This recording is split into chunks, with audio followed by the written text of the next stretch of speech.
Hi everyone, Carla in California here. Yesterday I made the Starbucks imitation egg bite recipe. I made the video of that and it turned out really delicious. Today I had stored some in the refrigerator and I chopped them up and added some cheese, stuck them in the air fryer and put them on these low carb tortillas, and man, it was delicious. My husband even loved it, who is not on the low carb boat, but he really loved it. So I hope you give this recipe a try and that you love it as much as we do.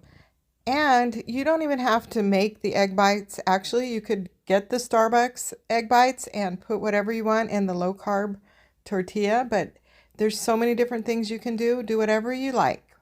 You can really put your own spin on this. Please let me know in the comments below some of the ideas that you have for these low carb tortillas. I would really love to hear your ideas.